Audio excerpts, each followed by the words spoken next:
किसी फिल्म के दो हाफ इतने पोलराइजिंगली डिफरेंट कैसे हो सकते हैं, जहाँ फर्स्ट हाफ एकदम ही अनबेरेबल है और सेकंड हाफ सीएसके या मुंबई इंडियंस की उस परफॉर्मेंस की तरह है जहाँ आईपीएल में वो शुरुआत के 5-6 सारे मैचेस हार जाते हैं और एक पॉइंट ऐसा आता है कि यहाँ से आगे उनको अगर टूर्नामेंट में रहना है तो हर मैच जीतनी है और उसके बाद वो सारी मैचेस जीतने लगते हैं मिराकुलसली। ये वो वाला सेकंड हाफ है सत्यप्रेम की कथा में कि it is a miraculous save.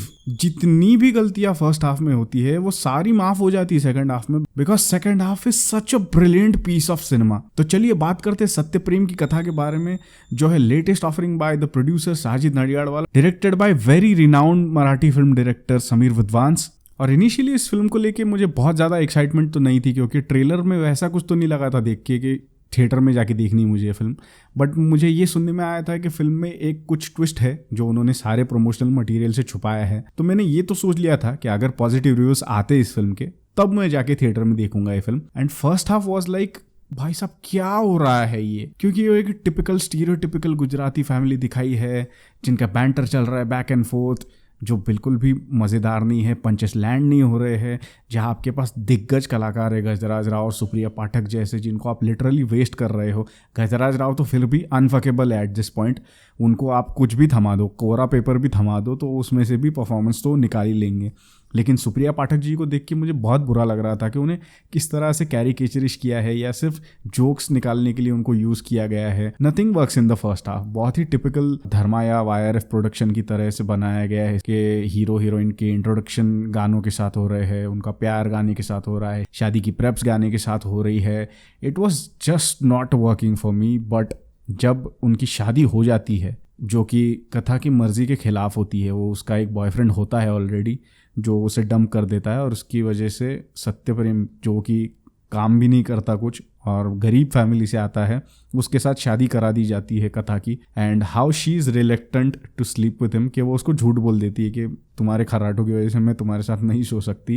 And once they get married, वो किस तरह से एडजस्ट करते हैं एक दूसरे के साथ में, वहाँ से जो स्टोरी स्टार्ट होती है ना, that's where the real film begins. और वहाँ से एंड तक जो काम किया है ना समीर विद्वांस ने, it is amazing. One of the major heroes of this film is the writer Karan Shrikant Sharma, जिन्होंने स्टोरी, स्क्रीन प्ले और डायलॉग्स सभी लिखा है। फर्स्ट हाफ में आई डोंट नो क्या हो गया, कहाँ इनका पिच गलत चला गया, क्योंकि फर्स्ट हाफ में nothing works literally. But second half में, इसलिए मैं ना ढंग से इनको प्रेज कर पा रहा हूँ ना क्रिटिसाइज कर पा रहा हूँ राइटर और डायरेक्टर दोनों को भी, क्योंकि फर्स्ट हाफ में पता नहीं क्या ही हो रहा था एंड सेकंड हाफ में भाई साहब क्या हो रहा था, इस तरह का मेरा रिएक्शन था। और ये जो ट्विस्ट है फिल्म का, आई वुड लाइक एवरीवन के डिस्कस मत करो, स्पॉइल मत करो एक दूसरे के लिए। कोई ऐसी बहुत बड़ी रिविलेशन तो नहीं है कि काजोल ने ही खून किया था, स्पॉयलर्स उस लेवल का कुछ नहीं है। बट वो चीज़ अगर पहले पता चल जाएगी ना तो थोड़ा इमोशनल इम्पैक्ट खो देगी वो चीज़, ऐसा मुझे लगता है। तो मैं बात कर रहा था राइटर के बारे में, करण श्रीकांत शर्मा। इनकी क्या गुजराती एटमॉस्फेयर क्रिएट किया है भाई साहब आपने। आप एक तो शर्मा हो और ऊपर से क्या इतनी माइन्यूट डिटेलिंग पकड़ी है आपने।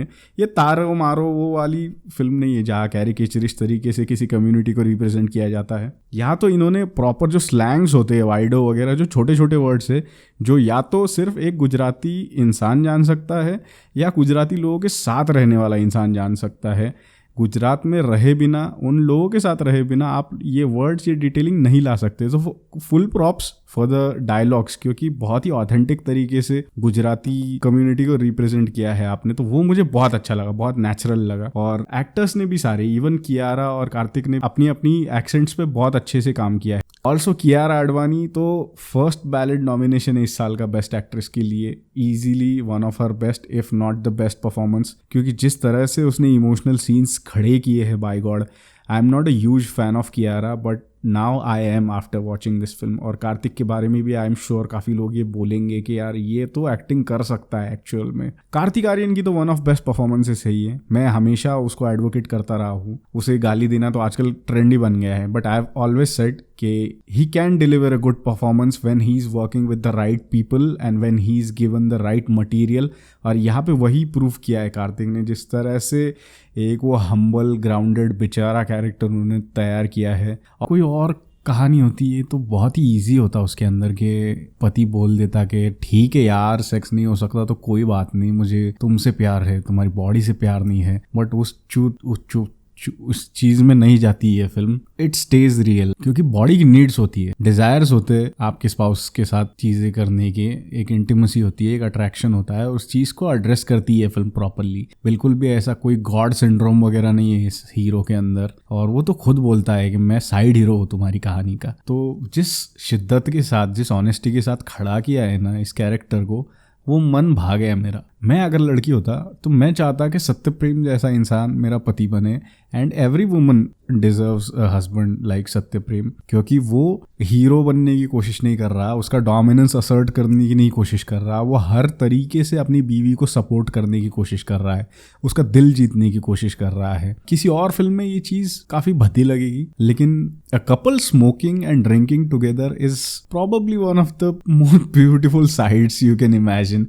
और इस फिल्म में जिस तरीके से दिखाया है वो कि Kartik is trying to get her to drink and smoke, and किसी तरह से उसे खुश करने की कोशिश कर रहा है, वो कैसे वो अलग अलग नुस्खे अपना रहा है उसके खर्राटे बंद करने के लिए, या कैसे इस हाई फाई लड़की को खुश करने के लिए वो किसी भी लिमिट तक जाने के लिए तैयार है बेसिकली। तो वो चीज़ मुझे बहुत ही प्यारी लगी, and it's been a long time since I have gotten emotional watching a film. और आप अगर थोड़े से भी सेंसिटिव हो तो आप रो दोगे ये फिल्म देखते हुए, I can guarantee you that. और मुझे ये चीज़ लगना ही बंद हो गई थी, मुझे लगा था कि भाई अब तो इवेंट फिल्में ही बनेंगी, अब रोम कॉम वगैरह इन चीज़ों का मार्केट रहा ही नहीं, और ऐसी चीज़ तो शायद अब बने ही नहीं जो मुझे रुला दे, मुझे इमोशनल करा दे। But this film does that and does that beautifully. जो नुआंसेस पकड़े हैं ना, this is not an event film कि जहाँ बहुत बड़ी बड़ी चीज़ें नहीं हो रही है, ये बहुत ही हाउस होल्ड ड्रामा है, छोटी छोटी चीज़ें हो रही है और उसी से कहानी निकाली है समीर विद्वांस ने। या इवन इंटीमेसी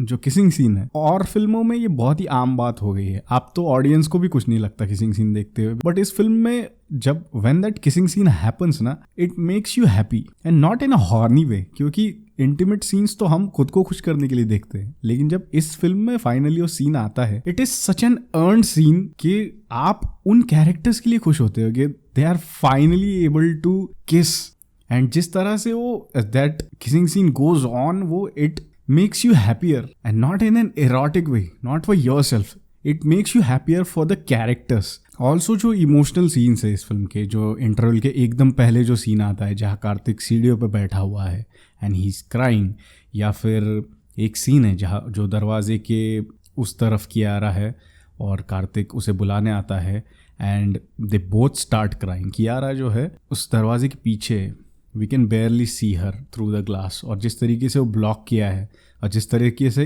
इमोट किया है उन दोनों ने भी, आपका दिल पिघल जाएगा वो सीन देख के।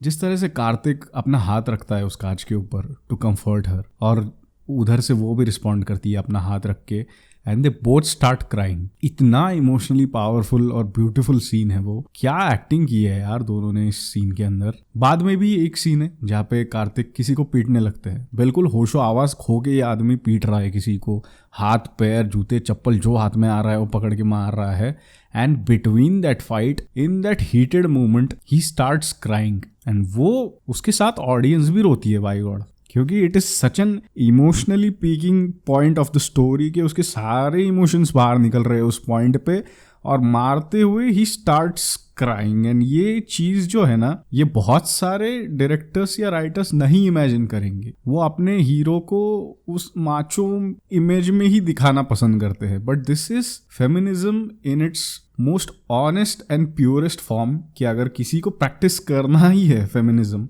तो आप इस तरीके से करो कि आप अपनी औरत के लिए खड़े हो, उसके लिए लड़ो, उसे कंफर्ट करो, उसे प्यार दो, और उसे प्रोटेक्ट करने के लिए किसी भी लिमिट तक जाओ आप। ये जो मैसेज है ना इस फिल्म का, वो बहुत ही सॉलिड लगा मुझे। ऑल्सो जिस प्रॉब्लम के बारे में इस फिल्म ने बात की है ना, वो बहुत इंपॉर्टेंट है, क्योंकि आई नो सच पीपल जिनके साथ ये हुआ है या सिमिलर चीजें हुई है, एंड आई हैव सीन कि सालों तक उन्हें कैसे इस चीज़ ने ट्रॉमेटाइज किया है, इस एक इंसान पे किस तरह से ये चीज़ अफेक्ट करती है। सो मुझे पर्सनली भी बहुत दिल को छू गई ये चीज़, और उन चीज़ों से जिस तरह से डील करता है ये कपल, कैसे वो एक दूसरे के लिए अडेप्ट होने की कोशिश करते हैं और कैसे उनका प्यार डेवलप होता जाता है over the course of their married life, कैसे एक फैमिली खड़ी होती है, एक प्रोटेक्टिव शील्ड तैयार करती है इन अ सेंस। जो फिल्म तुमको रुला सकती है ना यार, वो बहुत पावरफुल होती है। तो अगर आप ऑन द फेंस हो कि ये फिल्म देखनी है नहीं देखनी है, तो please go and watch it. तो बहुत पसंद आई मुझे ये film Sameer Vidwans, you have arrived. Although first half थोड़ा इंप्रूव हो सकता था, या इस पूरी चीज़ को 30 मिनट में आप बिठा सकते थे। शादी का मोमेंट आने तक की जो स्टोरी है ना, उसे अगर आधे घंटे में रैप कर लेते ना, बहुत टाइट फिल्म बन सकती थी। बट आपने जो सेकंड हाफ में करके दिखाया है ना, आपको उसके लिए फर्स्ट हाफ माफ है आपका। तो ये था मेरा रिव्यू सत्य प्रेम की कथा का। Definitely check it out. अगर फिल्म देखी है तो कमेंट्स में मुझे बताइए आपको फिल्म कैसी लगी। वीडियो अच्छा लगा हो तो वीडियो को लाइक कीजिए, चैनल को सब्सक्राइब कीजिए, बेल बटन दबाइए और देखते रहिए the most random, inconsistent and low effort movie review channel ever .png pictures. और याद रखिए, अपलोड कभी भी हो सकता है या कभी भी नहीं। This is Pawan signing out, and I'll catch you in the next one.